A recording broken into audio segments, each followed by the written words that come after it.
우리가 지금 사실은 자꾸 무슨 역사가 진행되면서 새로운 변화가 생겨가고 할 때 그걸 역사의 창조 뭐 이런 식으로 이야기를 해요.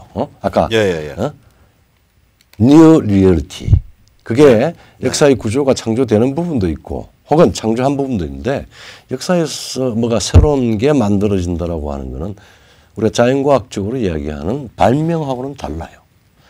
있는 구조, 그러니까 전혀 새로운 걸 만들어 가지고 나오는 게 아니라 여러 가지 존재하는 구조들을 절묘하게 조합시키는 그래서 변형하는 거예요. 그게 변형하는 거예요. 맞아요. 그래서 사실 트랜스포밍 프로세스죠. 그러니까 다른 말로 표현을 하면 그냥 누가 그랬잖아. 유명한 사람이. 태양 아래 새로운 거 없다. 그래 맞아요. 그러니까 그 요소를 보면 옛날에 다 한 번씩 그 비슷한 사례들이 있는 거예요. 근데 꼭 그대로 가는 게 아니라 거기에 딱 2%가 달라지는 거야. 뭐 0. 몇 프로 달라져서 바뀌는 수도 있고. 그래서 그 2% 때문에 완전히 새로운 방식이 돼버리는 거예요. 그래서 우리가 발상을 전환하고 재조합하고 하는 게 필요한 거예요. 그래서 사실은 우리 저 밑도 끝도 없이 그 아인슈타인이 왜 정치학 같은 걸 했으면 인류를 다 구제했을 건데 물리학을 했네 보니까 정치학이 물리학보다 훨씬 어렵기 때문에 나는 정치학을 안 하고 물리학을 했다 그랬습니다. 근데 농담이고 뭐 지적인 어떤 그건데 이제 이렇게 되었는데 이제 이게 평양과 우리 중국과 한국은 지금 어떤 상태인가? 그러니까 이게 이제 그걸 다른 말로 맺으면 이런 거예요. 자 상황이 이제 북한 같은 경우 그러니까 중국에는 선고가 내려져 있는 거야. 중국은 미국의 선고가 뭐냐면 너 버르장머리 고치든지 아니면 주저앉아. 그렇죠. 중국에는 그게 내려져 있는 그 시간은 주마. 그 다음에 이제 북한에 대해서는 결국은 셋 중에 하나거나 혹은 셋을 컨비네이션한 새로운 길. 다시 말하자면 김정은이 항복해서 미군 불러들이고 그다음에 미국이 접수하는 해방으로 가는 것. 아니면 쿠데타 일어나서 미국 불러들이고 미국이 접수하는 해방 가는 것. 아니면 침공에 의해서 해방 가는 것. 이 셋 중에 하나 혹은 셋이 뭐 이상하게 막 컨비네이션 된 그런 솔루션으로 갈 거다 이거예요. 자, 이 상황을 그러니까 뭐라 그럴까? 이러한 엄혹한 새로운 현실을 절감하고 있는 건 누구겠냐 이거. 누구겠습니까? 시진핑과 김정은이죠. 그런 것 같아. 시진핑, 김정은 그다음 북한의 2인자들. 2인자다. 그 최선희 그 얼굴 확 바뀌잖아요. 사실 김정은이가 아니라 오히려 김정은의 참모들, 핵심 2인자들. 참모들, 2인자들. 왜냐하면 지금 김정은은 체계적으로 이 상황을 이해할 수가 없을 겁니다.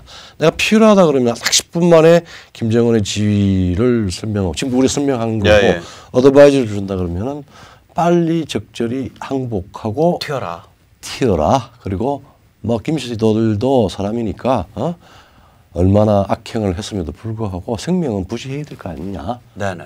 그게 첩경이다. 근데 뭐 김정은이든 김정은이 2인자든 시진핑과 북한 지배층 얘들은 팔 게 있어. 그렇죠. 자산 있죠. 뭘 팔죠? 핵도 있고 미사일도 있고. 그러니까 포기하는 게 파는 거지. 포기하면 파는 거야.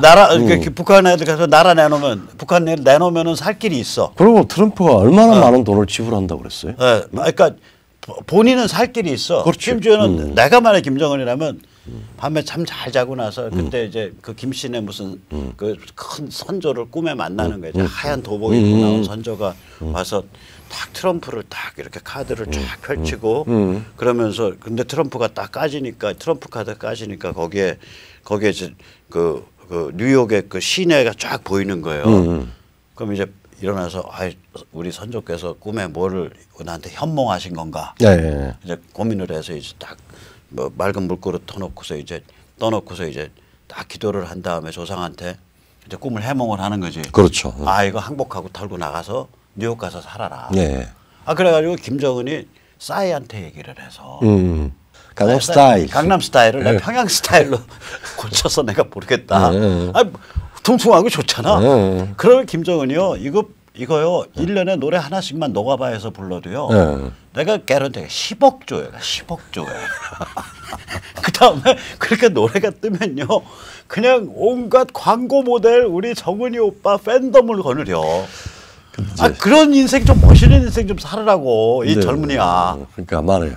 맞아요. 그리고 우리 공업을 죽인 건 저 나쁜 새끼들이 죽였고 우리 맞아. 이복형 죽인 것도 나쁜 새끼들이고 나는 옛날 스위스 있을 때부터 이런 자유스러운 그걸 삶을 내 좋아했는데 내가 아버지 할아버지를 좀 특이한 분들을 만나서 인생에 많이 꼬였었다. 이제 내 인생 찾았다.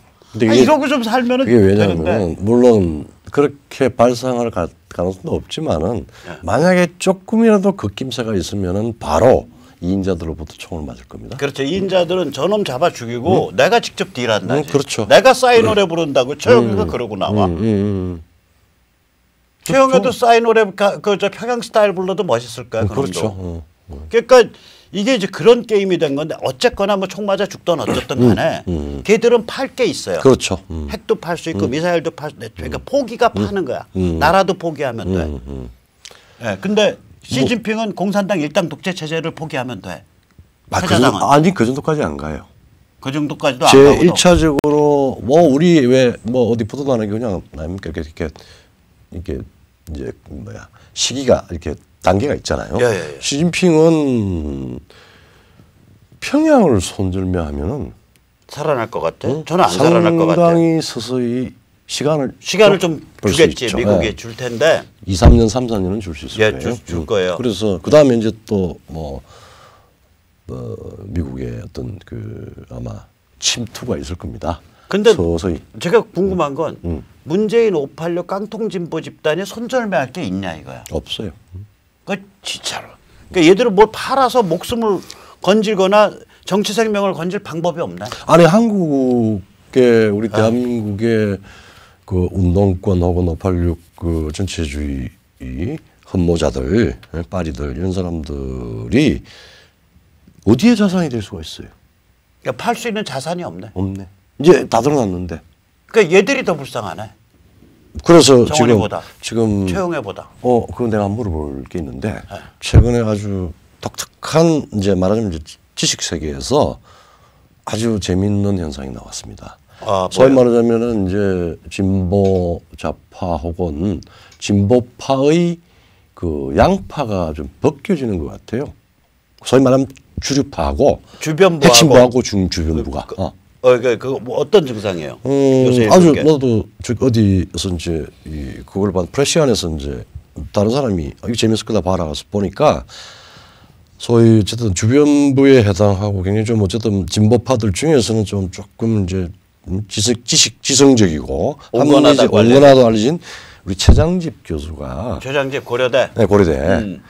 지금 이 정부에서 이야기하는 평화, 뭐 그 정부 저 노무현부터 해가지고 평화라고 했는데 평화라고 하는 거하고 통일은 분리되는 거다. 그걸 연관시킬 필요가 없는 게요. 그거 연관시켜서는 안 된다라고 이야기를 했어요. 그러니까 통일을 반대하는 건데 그러니까 깡통진보가 말해온 종북형 통일. 그렇죠. 굴복형 통일은 그건 안 돼. 안 된다라고 얘기한 그렇죠. 거예요. 그러니까 남북 평화는 오케이. 그러나 북한에 굴복해서는 안 돼. 그 얘기를 최장집이가 얘기한 거지. 요새 20대들이 하는 이야기 아니죠. 아니 남북한에 뭐 잘 사는 거 좋아. 오케이. 근데 내가 뭘 희생을 하고 저쪽으로 아니 그 조금 달라요. 그 이야기지 마. 어쨌거나 진보 진영에서 주변부 사람들이 북한 굴종에 반대하고 나오고 있다는 얘기 아니에요. 즉 평화를 이야기를 하고 통일을 일민족, 일국가로 통일을 하자는데 그거는 종북 굴종이야. 네. 그건 나 안 하겠어. Not me. 나는 나한테 해당되는 거 아니야. 나는 너랑 달라. 그러니까 쟤들 깡통진보 진영의 주변부는 이제 우리는 굴종 아니야. 나 필요 없어. 이제 흔들렸죠. 튀어나오고 그러면 핵심부는 어떤 반응을 일으키는 게 이제 그럼 골 때릴 텐데. 다시 이제 그 백낙청 쪽으로 이제 돌아왔습니다. 뭐 또올도 이제 김용옥 씨도 최근에 이제 이 두 가지 핵심부의 이제 그 대변인들이 대변인 할배들. 대변 할배들. 백낙청 김용옥. 되게 아주 그냥 극단적으로 시끄러웠던 거는 김용옥 씨가 KBS에서 신탁 통치를 받았어야 되는데 왜 우리가 반탁을 해서 독립을 했느냐. 소련이 그 당시에 좋은 뜻을 갖고 좋은 있었다. 뜻을 가지고 있었고 소련이 물러가고 그러면 민족은 우리가 통일이 돼서 분단이 안 됐을 거고 전쟁도 안 했을 거고 이제 막 70년의 저주의 역사를 이야기를 하면서 악마 이승만. 그리고 이승만을 이제 미국의 그 괴뢰라고 보고 미국의 괴뢰 그리고 저기 국립묘지에서 묘지를 파야 된다. 그래서 이영훈 교수가 화적대적인 발언이라는 이야기를. 그러니까 이거는 이거 웃고 말아야지. 웃고 말아야지. 진지하게 뭐 이야기하면. 도올 정도는 웃고 맙시다. 그리고 근데 이제 정말 진지하게 논리를 가지고 이야기했던 사람은 백낙청 씨입니다. 사실 뭐 문학을 한 사람이 아주 통일 역군으로서 나왔는데 백낙청 씨가 그 이야기를 하니까 굉장히 아마 심기가 상했던지 불안했던지 최장집에 대해서 심기가 상한 걸로 보인다. 최 교수 당신 잘못 보는 거야. 그 이유가 뭐냐면은 통일이라고 하는 거는 지금 아주 통일의 어떤 이 상승기에 왔다. 그러면서 내가 그대로 인용할게요. 탈냉전, 평화공존, 분단의 극복을 통한 미완의 통일된 독립국가의 때늦은 완성. 이건 우리가 대충 우리가 또 우리 국민 다수가 이야기하는 때늦은 완성이 아니라 이건 이제 우리 주류 지금까지 그래서 문재인 이전까지의 뭐 지금도 더 주류지만은 북한 해방을 의미하는 겁니다. 이게 아니라 과거라는 다른 형태의 역사적 경로를 행하는 것이다. 이렇게 이야기를 했는데 그렇게 이야기를 하면서 최장집이가 이야기하는 거는 지금 과거 우리 대한민국의 우파나 혹은 반공에 이야기하는 좋은 의미의 국가연합 혹은 해방하고 동일한 것이야. 네가 왜 진보야? 뭐 이런 식으로 해서 이야기를 하면서 철저히 통일은 과거의 다른 형태의 역사적 경로로 다시 돌아가는 겁니다. 즉 해방정국으로 다시 돌아가서 미국과 소련을 빼고 소련을 지금 정확하게 미국을 빼고 민족의 원칙에 4.27선언에 의해서 자주의 원칙을 통일하는 거다. 그럼 70년의 역사는 공백으로 아니가 지워야 될 역사고 역사를 우리 자체의 역사를 지우면 통일된다는 거예요. 백낙청의 나이가 이제 80이 후반입니다. 80대 중반인가? 중후반 되는데. 중반 됐어요. 참 이것도 웃고 넘길까요? 이거 웃고 넘긴다기보다 제가 이 사람이 원래 이제 그 큰 부잣집 그렇죠. 자제죠. 그리고 경기고등학교 나왔고 집안이 워낙 부자니까 남들 다 못 먹고 못 입을 때 미국 유학을 갔다 왔고 영문학을 전공을 해서 그렇죠. 그래서 처음에 이제 1970년대에는 이 사람이 시민문학론을 주장했어요. 그렇죠. 그러니까 자유시민문학론이에요. 그러다가 70년대가 끝나고 80년대 중후반에 이제 우리 세대예요. 김모 씨라고 저희 77학번입니다. 문학평론하는 김모 씨가 창비론제. 그 백낙청을 공격을 했다고. 공격을 하면서 무슨 놈의 시민문학론이냐, 민족문학론을 해야 된다. 제가 그때 그 전까지만 해도 백낙청 그럼 지식인이라고 인정을 했었어. 저도 그랬어요. 근데 운동권에서 쫙 이게 힘이 파워가 쌓이면서 그걸 대변하는 그 소장 진짜 뭐 영어 책 제대로 편하게 읽는 그런 공부도 안 돼 있는 소장 이론가가 민족 문학론이라는 걸 들고서 퍽 화살을 쏘니까 깨갱 하고 엎드리더라고. 그래요? 그래서 그 사람이 그때 시민문학은 포기했어요. 임 누구 합니까? 김명인. 김명인 그리고 지금 황해문학 하는. 민족문학론 그러니까 임 누구죠? 아마 그건 아니 거기는 원래 민족문학론을 제일 먼저 깃발을 든 건 김명인이에요. 김명인이에요. 네, 김명인이에요. 그 비평론으로. 근데 그 당시 김명인 저랑 동기니까 나이가 이제 30 좀 넘었을 때죠. 80년대 후반쯤 될 거예요. 그때 그 사건이. 그런데 70년대 그러니까 뭐 하더라도 창비 그룹으로 뭐 그걸 이제 그러니까 제가 하고 그랬는데 깜짝 놀란 게 이 문학 비평하는 사람들 보고서 야, 이 사람들이 지식인 맞아? 왜 그러냐면 생각을 해보세요. 평생 영문학을 해서 영미의 정신세계를 이해한다고 하고 그것에 의해서 시민문학을 주장해온 사람이 세태가 바뀌어서 그 이른바 깡통진보 진영의 힘이 확 차올라오면서 30안팎의 소장 지식인이 퍽 하고 화살 쏘니까 앞에 깨갱 하고 엎드리더라고. 그러니까 제가 그때 보고 야, 이 양반 지식인으로서의 그 기본이 좀 그런데 또 하나 놀란 게 뭐냐면은요. 연무웅이에요. 연무웅 씨. 아, 내가 맞아. 네, 그 사람 문학과 지성이잖아. 그렇죠. 문지. 그럼 문지는 창비와 달리 좀 더 보수적이었다고 생각이 됐던 데 아니에요. 예. 한겨레 최근에 연무웅 할배가 쓴 글들 보면 살벌해요. 살벌하죠. 살벌. 그러니까 야, 도대체 이룰 거 다 이루고 비평 철학 영역에서 그 큰 어른이라고 하는 사람들이 왜 이렇게까지 쟤들을 빨아주지? 그렇죠. 백낙청은 빨아주는 정도가 아니라 대접받느라고 붕붕 떠서 다니려고 정신없었다고 치고 아직까지 자기가 지휘해야 된다고 생각하고 그리고 중요한 시점마다 태제를 내놓아요. 아, 뭐 자기가 쓰는 태제인지 남이 써는 태제를 읽는지 모르겠는데 어쨌거나 연무웅은 원래 그 동네도 아니던 사람이잖아. 근데 그렇게 하는 거 보고 내가 야, 여기가 진짜 우리나라 어른이 없어요. 어른이 없어. 그래서 그 중에 조금 더 뭐 백낙청 씨가 표현을 했지만은 이게 아마 어느 세력의 핵심보의 그 생각인데 조금 더 그거 한 게 뭐냐면 분단 이전 상태의 복원을 통일로 보는 거예요. 이게 아주 참 황당한 거고 이제 웃고 넘깁시다. 근데 문제는 뭐냐 하면은 이게 촛불 혁명 정부도 아니고 촛불 혁명에서 시민 지금까지의 통일 논의에서 시민은 빠져 있었다. 촛불 혁명에서 시민이 중심이 된 한반도 평화 프로세스의 결정적 그 견인력 이걸 보았다.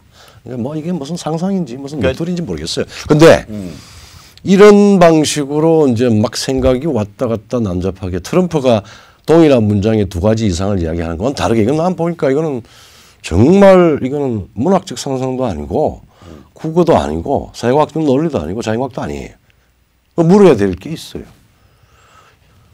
촛불혁명이 이게 과연 혁명인가요? 아니면 정변인가요? 아, 저는 뭐 모르고. 그다음에 두 번째. 혁명이어서 시민들을 통해서 우리 내부의 근본적인 변화까지 해서 통일까지 간다는 그런 망상을 가지고 있는데 새로운 질서가 수립된 게 시도는 하고 있습니다만은 과연 수립되었나요? 공산주의로 넘어갔나요? 공산당으로? 이 사람들은 계속 망상해요. 그러니까 그다음에 망상해요. 그다음에 그러니까 논리적으로 따질 것도 없어요. 그리고 저 촛불혁명으로부터 시민이 주도하는 통일로 간다. 그리고 권력은 평화만 관리해. 문재인. 당신은 평화 닥치고 평화를 해서 평화만 관리하고 우리는 운동 세력들은 시민 운동으로 해서 남북과 통일을 하겠다라고 하는데 결론은 분단 이전으로 가는 겁니다. 그럼 70년의 우리 시간을 자기가 왜 절도를 해요? 그러니까 이 사람들은요. 저 그러니까 우리 저기 조 교수님이 착해서 그래. 착해서 그 사람들을 개념적으로 이렇게 하죠. 제가 보면 이거는 그 정신 세계가 거의 산업 독극물 수준이에요. 그럴까요? 그럼 그러니까 그걸 그 POP라 그러거든요. Persistent Organic Pollutant. 그러니까 한 번 발생하면 한 1000년 동안 잘 분해도 안 되고 지속적으로 유지되는 유기성 독극물 12종류가 있는데 거의 그런 수준이야. 이 정신세계가 제가 보기에는. 인격은 모르겠어. 심리는. 그런데 이런 그 사회정치적 아이디어 세계는 그런 거고 제가 보면 이 사람들 결국은 그냥 닥치고 평화, 닥치고 민족, 닥치고 굴종, 닥치고 종북이에요. 그렇죠. 결국 결론은 그렇게 가. 그러니까 이게 참 골 때리는 상황이죠. 그게 사실은 이제 옛날에 그 19세기, 20세기 초에 그런 이제 소위 마크시스트 지식인들 보고 유토피아와 이데올로기를 쓴 마나임이 자기가 그 막스가 제공한 유토피아라도 그래도 어쨌든 간에 해방이라고 그러니까 계급 해방이라고 하는 유토피아를 그렸는데 이거는 아무런 실체적인 근거도 없는 그야말로 망상이고 그 내용은 실체적인 내용은 디스토피아입니다. 파국이에요. 절멸이죠. 아니 실체적 그 사람들의 실체적 내용은요. 제가 그냥 말할게요. 정치 투기예요. 정치 투기인가? 그러니까 북한 백그라운드를 아우라로 두르고 떼거리 모여갖고 이게 기본 주사파가 그거야. 그럼 역사적 사기꾼이네. 그렇죠. 그러니까 지금 판이 깨졌을 때 손절매할 불량 자산이 하나도 없는 거예요. 이거 그냥 사기라고 전체가 사기판이에요. 아니요. 아니 시진핑도 손절매할 게 있고 김정은도 손절매할 게 있고 최영애도 손절매할 게 있는데 얘들은 손절매할 게 없대. 그래서 이 부분과 관련해서 우리 저 박 주필께서 한참 이야기를 하고 지금 우리한테 필요한 게 자유민주 시민이 사실은 뭐 귀족이라는 게 별로 좋은 말도 있거든요. 정신의 귀족. 정신의 귀족이다라고 하는 건데 이 부분에 정말 우리 지금 한 2년, 2, 3년 동안의 이 혼란 상황에서 우리가 액기스로 뽑아내야 될 교훈은 정신의 귀족청을 만드는 겁니다. 그런 거예요. 그리고 이게 실제 국제정치와 군사와 경제에서 잘 가닥을 잡아서 정리가 된다면은 또 정리하기 위해서 우리가 움직이는 거는 아마 21세기 세계사에 지금 올해가 3.1운동 100년 아닙니까? 예. 그때 제가 마지막에 막역 하나마 그 당시에 세계사에 합류해서 우리가 중요한 지금 역사의 길을 잃지 않고 이걸 이렇게까지 100년을 이어온 그 세계사의 신세를 졌잖아요. 문명의 신세를 졌는데 우리도 문명의 소명을 만들어내는 게 정신의 귀족을 만드는 그 작업이고 그건 정치적인 투쟁을 위해서도 필요하고 북한의 해방을 위해서도 필요하고 동아시아의 자유화를 위해서도 필요한 중요한 우리 지금 시대적인 화두가 아닌가라고 하는 생각입니다. 너무 점잖게 이야기했나요? 아니 저같이 이게 그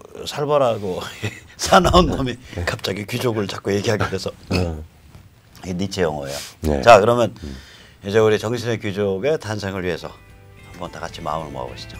네. 오늘 조 교수님 감사합니다. 네, 감사합니다.